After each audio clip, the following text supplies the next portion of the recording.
This is Bob. Bob likes to go to school and learn. He likes math, science, art, history, and music. He likes to play sports, especially baseball, and is one of the best players on his team. He even has great friends. Lots of friends. Tons of friends that he plays with every day. But sometimes, though, Bob gets confused. Sometimes he doesn't understand what the teacher is saying to him. She speaks English, and he doesn't understand English. His teacher sometimes asks him questions, but he won't understand what she's asking.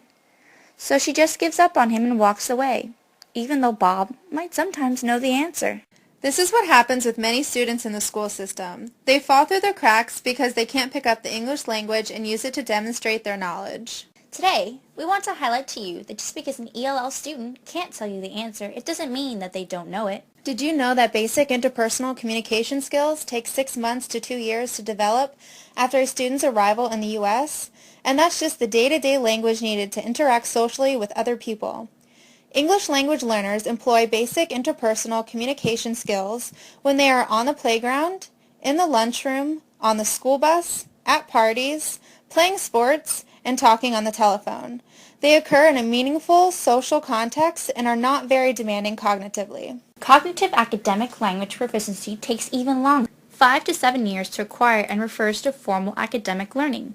This includes listening, speaking, reading, and writing about subject area content material. This level of language learning is essential for students to succeed in school. Recent research, Thomas and Collier in 1995, has shown that if a child has no prior schooling or has no support in the native language development, it may take 7 to 10 years for ELLs to catch up to their peers. What does this all mean? It means that problems can arise when teachers and administrators think that a child is proficient in the English language when they demonstrate good social English. For example, let's say Bob is stuck on a problem.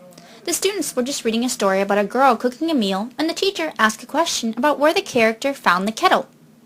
Bob knows what a kettle is and where it is located, but he can't think of the right words in English. The teacher, seeing that Bob can't tell her the answer, just moves on to another student, not bothering to notice Bob's struggle. As teachers, we need to focus on helping ELLs learn and grasp the language. Instead of moving on to the next student, the teacher should have continued with another question to lead Bob to providing the correct answer. In other words, prompting in order for the student to have an opportunity to provide the correct response and develop their language skills. The most important thing to remember is to keep in mind that they're learning the language and it takes time and support. And that doesn't make them slow or uneducated, it just means they're learning.